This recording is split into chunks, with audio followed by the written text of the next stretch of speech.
This is the Jerusalem Post podcast Travel Edition. Coming up. I was wearing a blue shirt and jeans, and he threw me out of the store and he said, "You're not a real rabbi, get out." If I'm married civilly and not married Jewishly, I can't be with my wife. He looked at me as if I was coming off Mars somewhere. So sit back and enjoy the trip with David Harris and Mark Gordon. Hello, Mark. Hello, David. Do you know, when I was younger, so much younger than today, I never needed to be here or any other place. I was kind of stuck with what I was going to do for my career. I'd studied a year of law and I really hated it. And there were all sorts of possibilities. And very high up on my list, please don't laugh, was becoming a rabbi. Shut up. Really? You haven't got a beard. I was accepted at Jews College that once was in London. You do talk forever.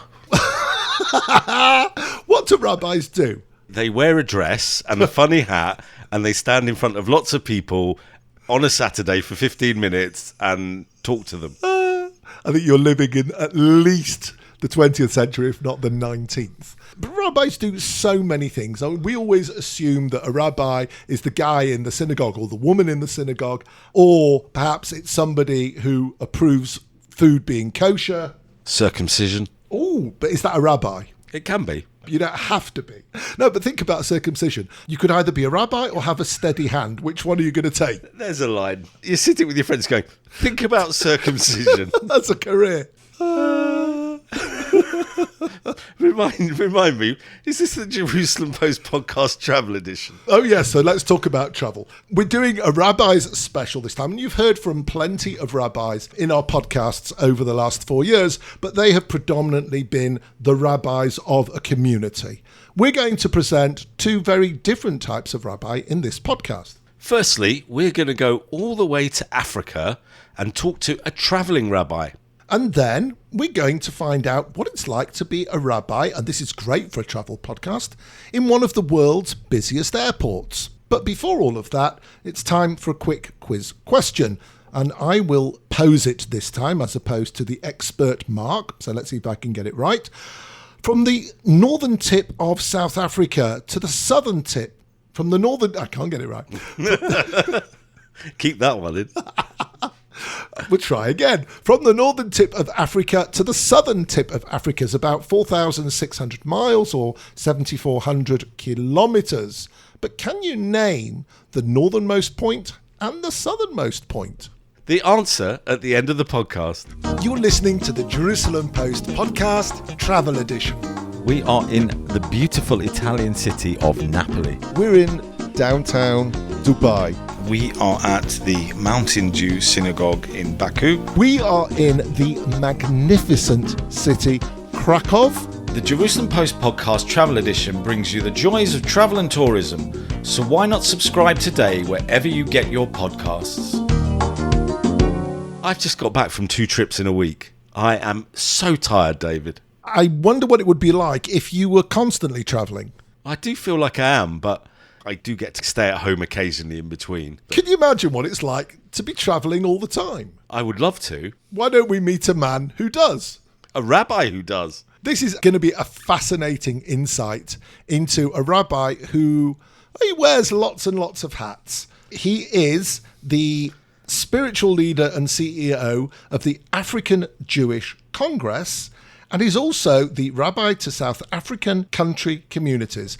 Those are communities that are not Joburg and Cape Town and really have a very small number amongst them. If he wears lots of hats and travels all the time, how does he fit them into the sort of luggage of the airplane? Because you get like a hat box for each hat. Let's hear from Rabbi Moshe Silberhaft. So this position began in 1947 when the communities began to dwindle around South Africa. I'm the 7th rabbi to be doing this work. In 1947, there were 40,000 Jewish people in the small communities. Today, there are approximately 2,000 in the small communities.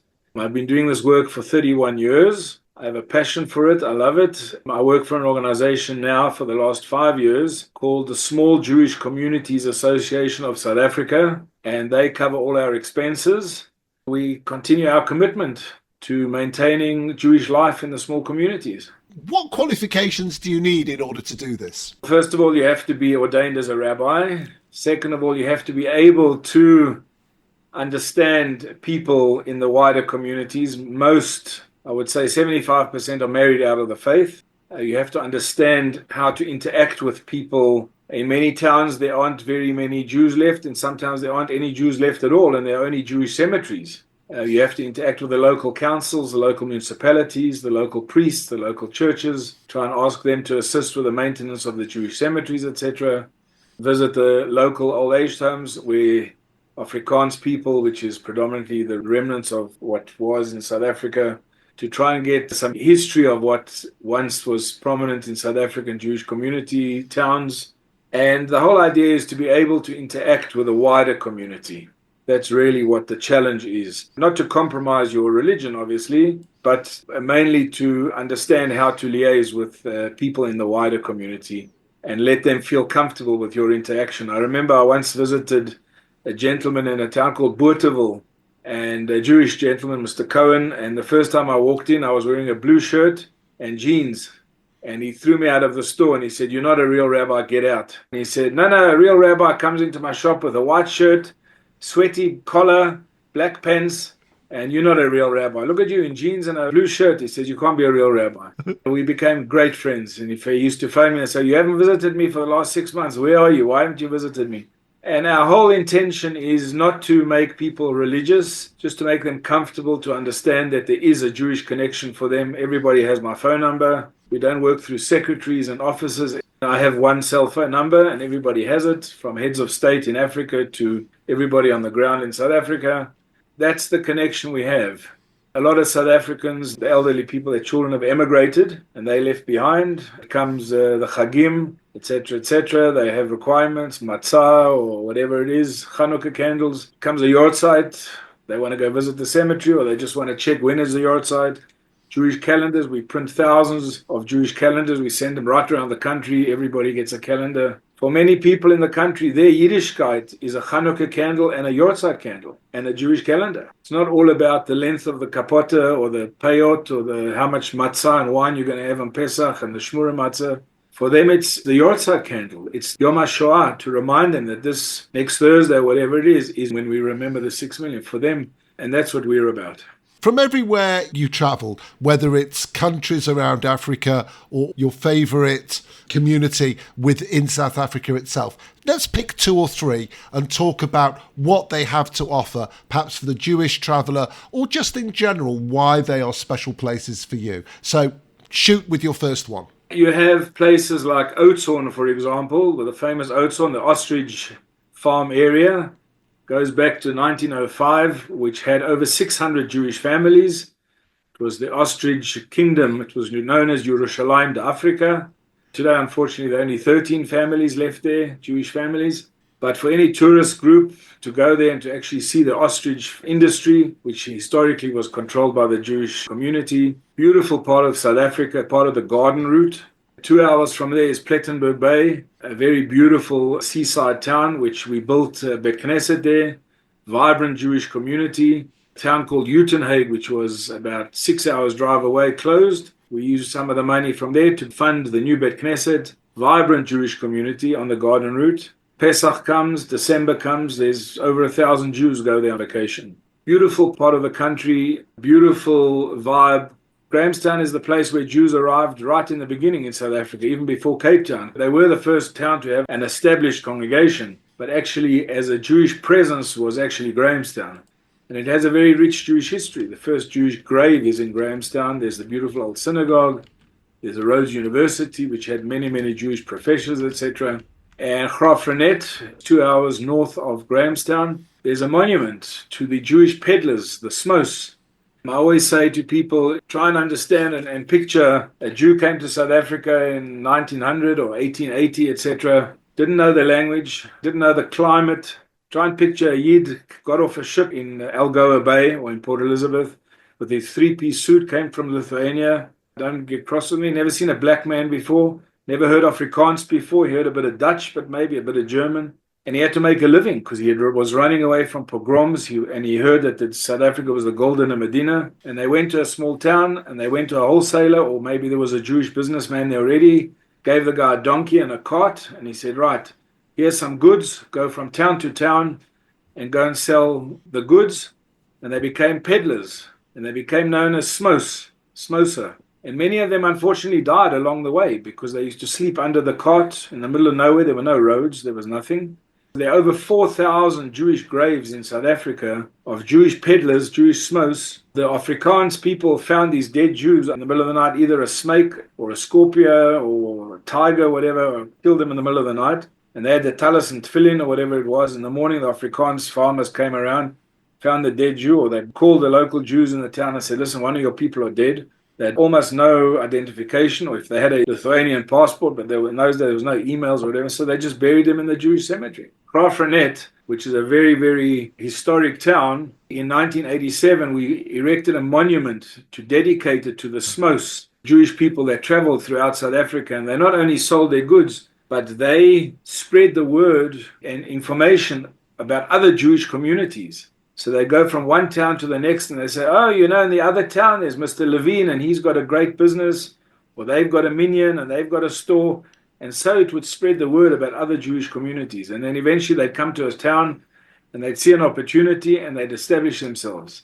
And that's how South African Jewry established themselves.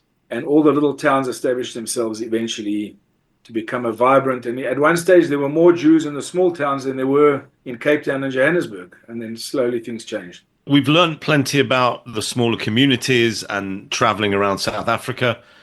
You travel a lot outside of South Africa as well. Tell us a little bit about your favorite places outside of South Africa. There are no real favorite places, but you've obviously got fantastic places. Mauritius, for example, has a fantastic Jewish history going back to the Second World War of the Jewish detainees. And because South Africa was the closest Jewish community to Mauritius, the Jewish community here was responsible for their requirements. And over the last 30 years, I've been responsible with other big donors to build a Jewish museum there. We've restored the Jewish cemetery there. We've spent millions and millions of rands. We've brought detainees back many times, survivors, built a shul there. There's now a Chabad active community there. Zimbabwe has a fantastic Jewish community, Harare, Bulawayo, wonderful people. Used to be 9,000 Jews there. Today there's about 250. Zambia also, we built a Jewish museum there, a fantastic cemetery. There are 5 cemeteries on the Copper Belt, all established obviously because there were Jewish communities along the way. Kenya, there's just all through Africa, each one has got a unique Jewish history. Swaziland has got a fantastic Jewish history, also going back to the early 1900s. Botswana as well. Interesting, Botswana has a Jewish cemetery with one Jewish grave there because there was a Jewish individual that left South Africa due to apartheid, and he refused to be buried in South Africa because then it was still an apartheid country. So he was buried in Botswana. Botswana is a very vibrant economy and a democratic country, and so it's got a very strong economy and a strong Jewish community. Uganda also, we assisted with the building of the museum of the Entebbe raid. We've recently erected a monument to the Jews that were born there, Jews that have died there, because a shopping center, a mall was built over the Jewish cemetery and overrun. And so we've erected a monument over that cemetery to commemorate those that are buried there. How easy is it to keep kosher outside of South Africa when you travel to these smaller communities? Personally, it's easy because I eat, even though I'm quite overweight. And it's easy to keep kosher because I travel just with tuna and Pravita crackers and that's it. But for people that want to travel, first of all, there is a huge amount of kosher catering out there for people that travel as tourists. But in many countries today, there is Chabad and they take care of kosher. Meat is the problem in various countries, but everything else, South Africa has a massive kosher industry. Further north, Congo and other countries, they import from France. France also has a massive kosher industry and they import huge amount of ready-made products. So you can go to any big store and you can get almost anything off the shelves, from crackers to biscuits to mayonnaise to fishes in tins, whatever it is. It's just the meat that's the issue. When you need meat, there's a butchery in South Africa that we arrange that sends kosher meat right through Africa. We have facilities to sort that out. Is there a website that you have where people can find out more details about this story or the work that you do?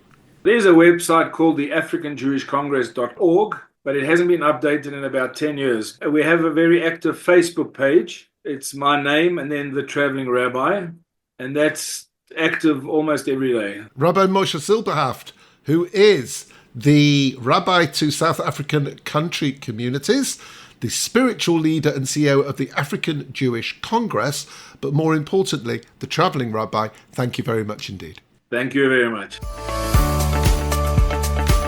This is Mark Gordon from the Jerusalem Post Podcast Travel Edition. Find us on Facebook, Instagram and Twitter at MarkDavidPod or mail us at markdavidpod@gmail.com. Here's a family thing. I don't normally talk family, but my father-in-law used to be a chaplain to the United States Armed Forces and also in prisons. My father used to sell frozen meat products in London. I'm not sure what that has to do with anything. Because we're doing chaplains. Oh, yeah. Maybe he sold kosher meat Oh, products. there you go. Charles Chaplin. Can you name any other chaplains? Oh, we used to have a macher at our shul called Mr. Chaplin. Oh, really? Yeah. I was Geraldine. Who's Geraldine Chaplin? She was the granddaughter of Charlie and an actress, or an actor. Oh, Mr. Chaplin's father, Mr. Chaplin. The really funny thing is, I've been on the alcohol and Mark hasn't. We've heard from the Traveling Rabbi. Now it's time to hear from a rabbi who deals with travellers. I was lucky enough to meet this rabbi on first night of Hanukkah this year. I was travelling from Heathrow Airport in London back to Ben Gurion in Tel Aviv, and he gave me a very nice donut. And in return for that donut, I decided to get him on the podcast. And the first thing we asked him is, what is life like as an airport chaplain? It is literally 25/8 every minute of the day. I get calls for all sorts of reasons. Hanukkah is a good time where people are in a festive mood. They would be flying to Israel. So we then giving out donuts, and we give out Hanukkahot for people who wouldn't ordinarily light their own menorahs, and they take it home and they light. And those who want to light at the gates, they take out from the box and they light it. We allow it to burn as much as halachically as possible, and then we put it out due to safety reasons.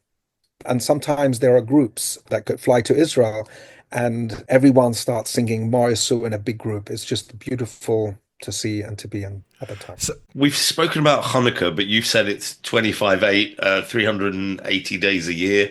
What do you do when it's not Hanukkah? Mainly it's to do with immigration. Immigration, as you know, is a hot topic for many people. And people come here for all sorts of reasons. It could be for weddings, for bar mitzvahs, for funerals, for yeshivas, for study here, for all sorts of reasons people come here. And unfortunately, due to security reasons, there are certain requirements that you need, such as a visa. Visa is the general name for any person who wants to come here. So if you want to come here to get married, you have to have a visa. I can tell a couple of the stories if I may. Somebody called me up, Rabbi, you got to get yourself to the airport straight away.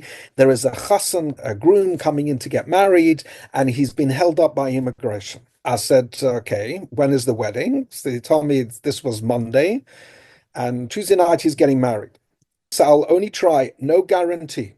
What do you mean no guarantee? You got to have bitachon, you got to have trust in God, and it will all be fine. He has to come in. They explained to me that this is for a second marriage. So there's different requirements. So I went to the airport and I met one of the immigration officers. They said to me that he didn't have a visa. I said, let me explain. So I explained what a marriage is in the Jewish world. So I said I can be married Jewishly, but not married civilly. I am married. If I'm married civilly and not married Jewishly, I can't be with my wife. He looked at me as if I was coming off Mars somewhere. What do you mean? If you're married, you're married. Again, I went into a whole explanation of what marriage is and Jewishly what it means, and there's nothing to do with a civic marriage. He went back in to the office, came back out, again drilled me to make sure I was saying the same thing. I think it went on for 4 hours. And he came out and he said, okay, we're giving him temporary entry, as they call it. So I was facing where this groom was being held, and he was sitting there pacing up and down. And you can see his face was red because he knew that if he didn't come in, there's no wedding. I just put my thumbs up. I said, everything's okay. He comes out, and the officer said, thank the rabbi, you will be attending your own wedding. And by the way, I wasn't invited to that wedding. Another occasion where someone came into Heathrow on a Thursday, his wedding was Monday night in Gateshead. When they asked him, why are you here? I'm here as a tourist. So when they swiped his passport, a big R comes on the screen saying refused entry. So they got all worried, and they went to him. I said, basically, you lied. You told us you're here for some other reason, which you refused. So he's going back. He didn't want to go back because there's no reason why he can't get married. The officers called me up. I said, can you explain to this boy that he has to go back because he's not listening to us? And eventually it was too late to travel because it was Shabbos. So he ended up in one of the detention centers near Heathrow. I'm a chaplain there too. So I was able to go in there to speak to him. I said, you better go back. I said, your wife is English. Your kids will be English too. And if you ever want to come back to London, you might have a problem. So I think you should just listen and go back. I'm sure God will be on your side. And if it's meant to be, it's meant to be. Meanwhile, there was a guy in Stamford Hill who contacted his rabbi, said that once you arrange a date for a wedding, you should never postpone it unless there's something, chas v'shalom, something terrible. And I said, by the way, go back. This is Sunday morning. I said, go back to Israel. In Israel, they work on Sunday. In London, maybe not. Get the Knesset to talk, to speak, communicate. I'm sure something can happen. He went back. Somebody contacted Arya Derry, I think his name is. He communicated with the Foreign Office in London, and he said, he's only there getting married. He's not planning to live there. It's all fine. Don't need to worry. He came back Monday morning, and he got to his chuppah instead of at 3:30, it was at 7:30. Sometimes, unfortunately, people bring in gut. We're talking about the drug, the leaf? Correct. The Israeli embassy used to contact me, please help this person who's now just been detained. And eventually they gave up because they know it's wrong. They know it's forbidden. It may be legal in Israel, but all over Europe, it's illegal. In fact, there was one person who was detained, and he's sitting in this prison. I go and see him because I heard that he was complaining that he's not being treated well.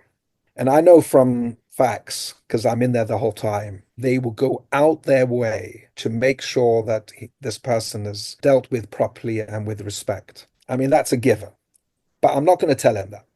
What I did say, I said to him, I said, count yourself very, very lucky that you were caught here in Heathrow and not anywhere in Europe. Anywhere in Europe, you would be in prison between 5 to 8 years.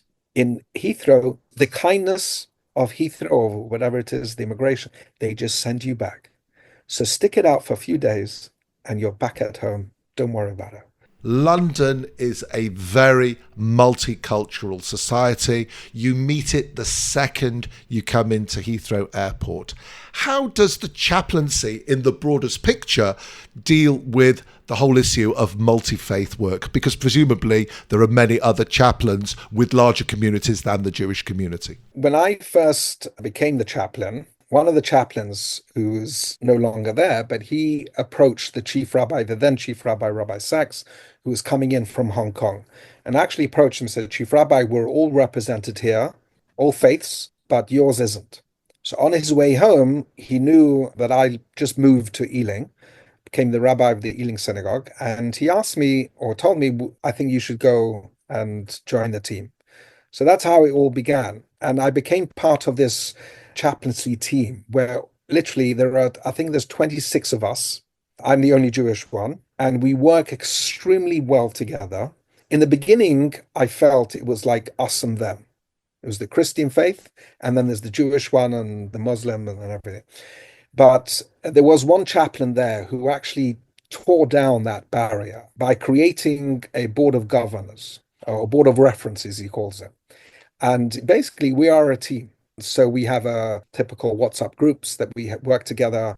We have a line manager who is basically looks over us and making sure that everything is fine. We become now part of Heathrow Airport on that level. So she's there hearing everything, hearing what's going on, what's new, and then she relates it to us, knowing that this is going to happen, that's going to happen, and all the rules and regulations that we have to be. We're not just sideliners coming to help. If people want to know more, if one of our guests wants to light candles or have you meet and greet or whatever it is, how can people be in touch with you? The airportrabbi.com is the website. It's not fully updated, I hasten to add, because it's a one-man show. When I say one man, one couple. A lot of people also ask for food. There is no kosher food in the airport. If there is, you may find a couple of sandwiches in Cafe Nero. People call me up, and what we do is I tell them to get it from Golders Green. They should ship it to me, and I will go and deliver it to them in the airport. The food is not just for people stuck in the airport. There are people who have to stay overnight in a hotel. They have no idea what to do, where to do, and how to do. So they call me up. My number's on the website, and my wife's is. It's food, it's immigration, hospitality. A lot of the times people are stuck just 7-8 hours in the airport. And I need to take this whole chaplaincy on a new level, which I hope I can do something better. Who'd have thought when Mark saw a man with candles on Hanukkah and the first day of Christmas, Donuts. and donuts, and that man would be doing so much along with his wife, who digs into. Rabbi Hershi Vogel, thank you very much indeed for joining us on the podcast. I appreciate your time, and may we merit to see the ultimate redemption where there will be so much light, it will be blinding. Discover the future with Inside Israeli Innovation. I'm Eve Young from the Jerusalem Post, bringing you exclusive insights from Israel's top innovators. Each week, we dive into the latest trends in tech, business, and beyond with interviews from the brightest minds in the industry. Whether it's cutting-edge startups or revolutionary tech breakthroughs, Inside Israeli Innovation is your front row seat to the startup nation. Subscribe now on your favorite podcast platform and stay ahead of the curve.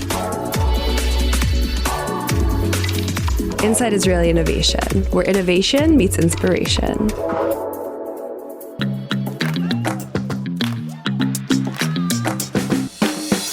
To talk the latest news in Israel, the Jewish world, and everything in between. This is the J-Post Podcast. I'm Tamar Uriel-Beery, Deputy Editor-in-Chief of the Jerusalem Post. And I'm Tzvika Klein, Editor-in-Chief of the Jerusalem Post. And I'm Sarah Ben-Nun, Night Editor at the Jerusalem Post. Join us as we bring some of the most impactful voices to bring you into what it means to be Jewish, to be Israeli today. Every week, we bring you with us into the newsroom in every sense. Stop being so dramatic. This is just our coffee break.